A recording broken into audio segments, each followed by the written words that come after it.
เมื่อมารยามบินติอิมรอนมารดาของศาสดาอีซาอะลัยฮิสสลามหรือพระเยซูยังเป็นแรงบันดาลใจให้สตรีชาวตะวันตกเข้ารับอิสลามดังนั้นจึงไม่ใช่เรื่องแปลกที่ท่านหญิงฟาติมะห์อัซซะฮรอและบุตรชายของท่านคืออิหม่ามฮุเซนอะลัยฮิสสลามผู้ซึ่งเป็นหัวหน้าของชายหนุ่มแห่งสวนสวรรค์ก็คือแบบอย่างและแรงบันดาลใจให้สตรีชาวตะวันตกเหล่านี้มีความแน่นแฟ้นต่ออิสลามเช่นเดียวกัน Bismillahirrahmanirrahim. My name is Janine Hammam and I live in London, Ontario, and I am married and have 5 children, alhamdulillah. I have been Muslim now for about 22 years. Especially I remember I knew the main story that stuck out in my mind, even though it wasn't directly connected with Karbala. I kept thinking about Sayyidah Fatima, and she was such a role model for me. So whenever the ladies would start crying, I would just start crying and thinking about Sayyidah Fatima and what happened to her and how she was oppressed. So that made me emotional and start to cry like the other ladies. And I remember my first Muharram feeling so emotional that now all these stories had come to life, and now I could really feel and really cry from my heart for all the stories about Imam Hussein and Sayyidah Zainab and all the people who suffered in Karbala. Because the last scene, when Imam Zain al-Abidin is in his chains and walking to Sham with Sayyidah Zainab, and all the children are behind them. So we felt that we were there. We really felt that we were there with Imam Hussein. A day where someone stood up to oppression. A day where he gave up everything, his family, his life, for the name of Islam, for us to be better Muslims. I would say once a year is not enough.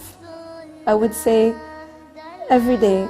is Ashura, and every land is Karbala. I think no matter what we do, no matter how much money we donate, how many things we do to help our community, it could never be and never nowhere near what Imam Hussein did for us. If it wasn't for Imam Hussein saving the true and pure Islam, we wouldn't be here today. What would have happened to us as a ummah? What would have happened to us? If you see what's going on, the oppression, it's just like the time of Imam Hussein. It's just like 1400 years ago. History is constantly repeating itself. People are being beheaded, people are being killed, people are being, they're starving. So we have to connect with them. If we are supposed to be good Muslims, if we are a good Muslim, then it is our duty to read and to know what's going on in the world. Just because we live in the West doesn't mean that we just... ألم تر إلى الذين يزعمون أنهم آمنوا بما أنزل إليك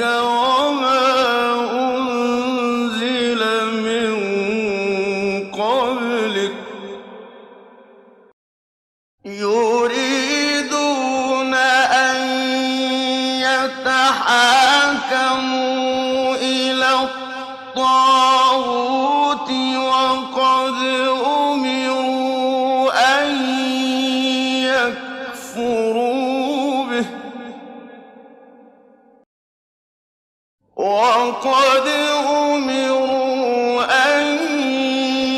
يكفروا به الشيطان أن يضلهم ضلالا بعيدا เสียงเรียกร้องจากภายในที่แสวงหาพระผู้เป็นเจ้ากระหายที่จะรู้จักพระองค์เพื่อเคารพภักดีพระผู้เป็นเจ้าองค์เดียวเป็นอีกเหตุผลหนึ่งที่นำสตรีชาวตะวันตกเหล่านี้มาสู่อิสลาม Bismillahirrahmanirrahim. My name is Nicole Carreri, and I'm a second-generation American But I was finding from my experience that my questions weren't being answered. I really wanted to know how to connect with God, and I found that my answers were not I was not being given answers. My questions weren't being answered. And I really kept wondering every time I left, how can I connect with God? What is God? Talk to me about God. I want to know about God. And learning from this teacher, it kind of came together as a whole. And this teacher said one time in his tafsir that even your heart says Allah. If you listen to a heartbeat, it literally sounds like this. Allah. Allah. And actually that was the defining moment for me. He said that and I couldn't deny the truth. The truth was evident and laid out before me, and I could not deny it. And it was really that key point. All of these other things culminating to that key point that I couldn't deny, that my own heart is saying Allah. And that's when I decided I'm going to be Muslim.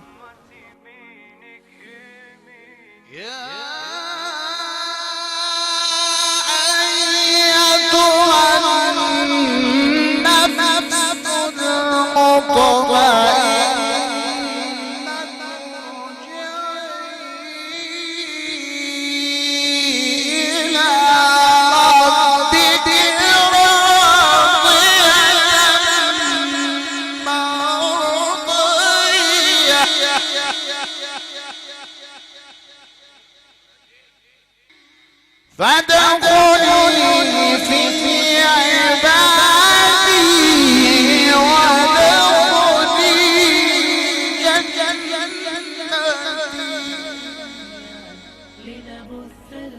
ความยึดมั่นศรัทธาต่อพระผู้เป็นเจ้าของสตรีชาวตะวันตกเหล่านี้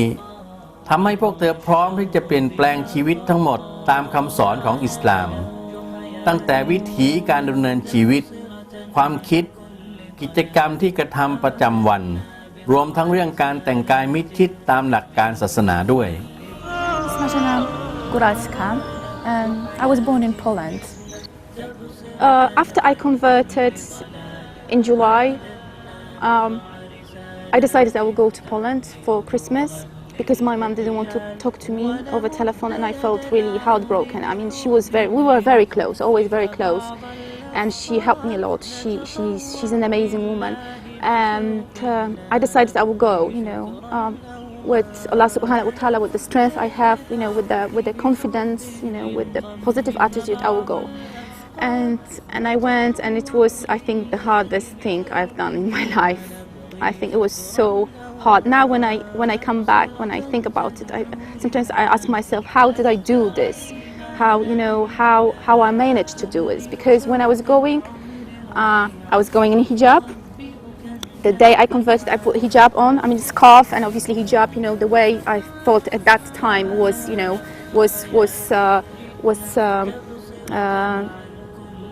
comfortable for me. The clothes I put, that was my hijab. And then when I was going to Poland in December for Christmas, I put the scarf and I put the hijab, and I said, yes, I'm going this way, because that's what I've chosen, and I'm not going to compromise. I don't know, maybe it's a harsh approach, and some people, they may do it different way, just to compromise,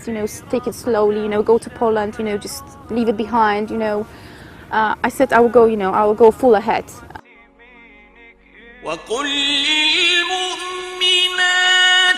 يغضضن من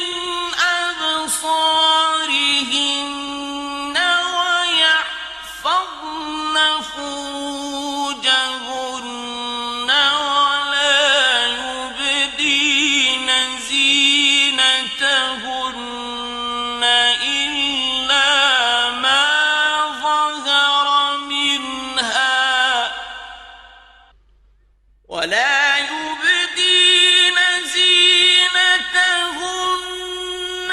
إلا ما ظهر منها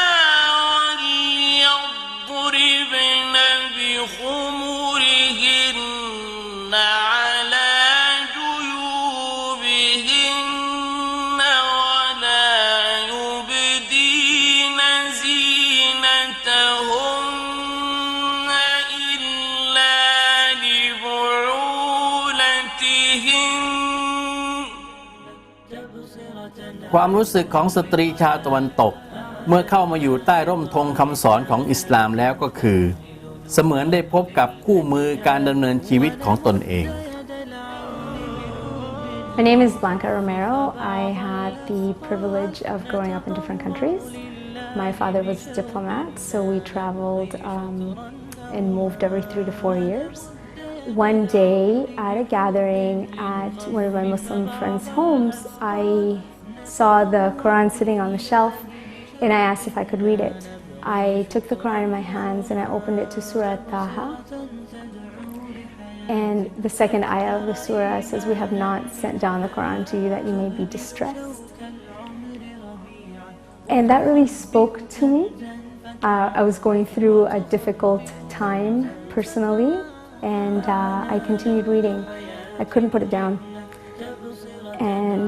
the gathering went on, people were socializing, and I was sitting on the sofa reading the Quran. And so one of my friends got annoyed and said, "Just put it back," took it from my hands. That night, I dreamt of every ayah that I had read. And it scared me so much. I wanted nothing to do with studying anything with the Quran for a while. But it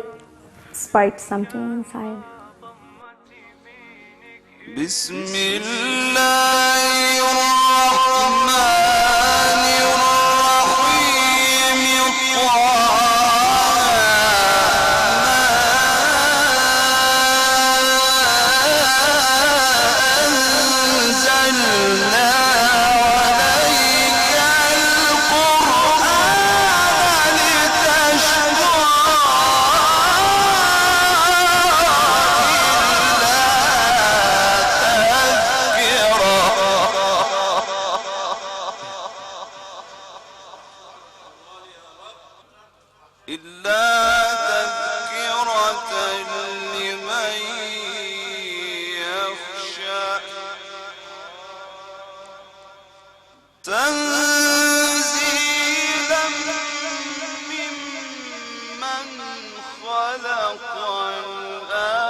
I can say every single area that I looked at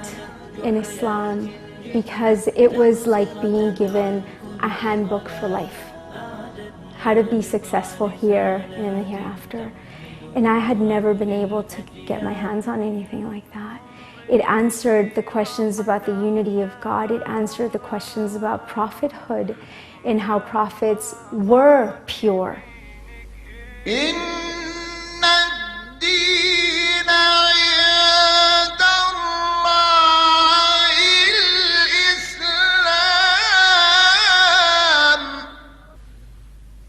وما اختلف الذين أوتوا الكتاب إلا من بعد ما جاءهم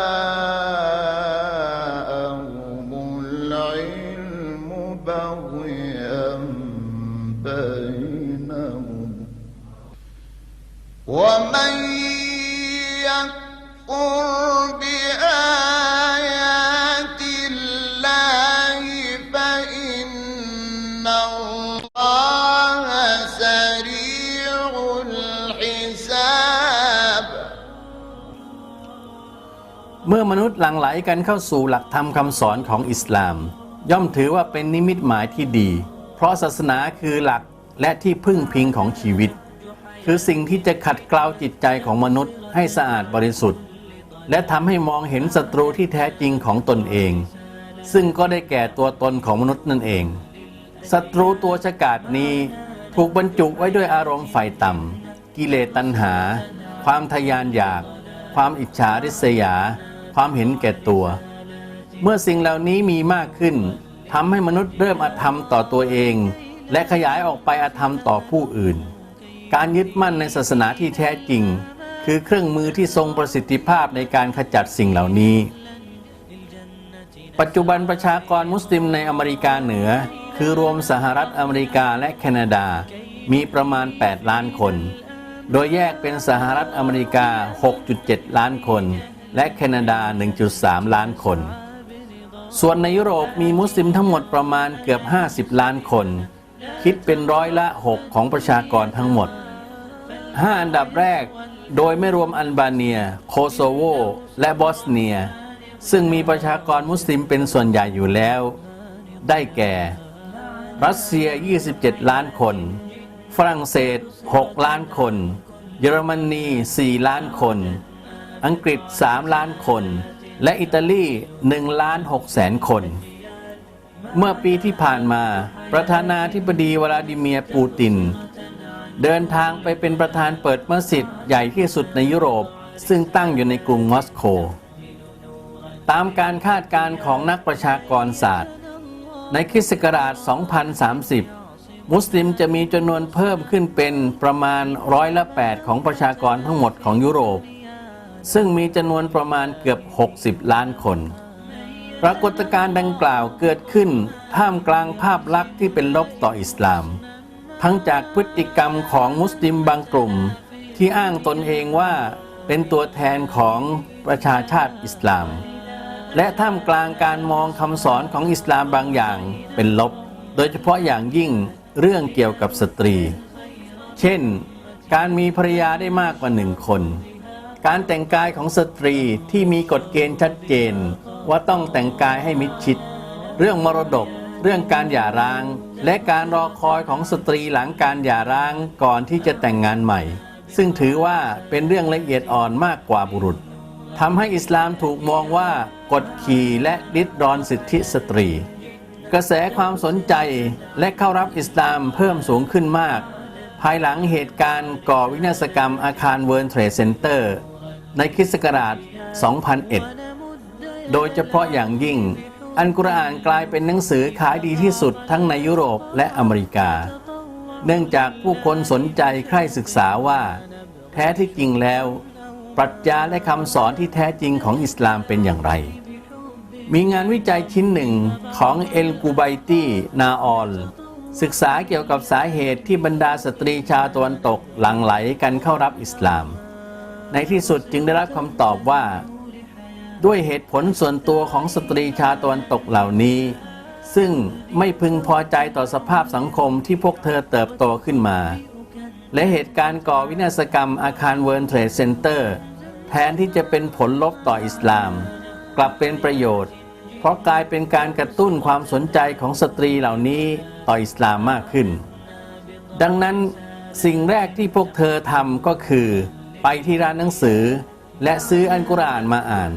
จนกระทั่งในที่สุดก็พบว่าข้อมูลเกี่ยวกับอิสลาม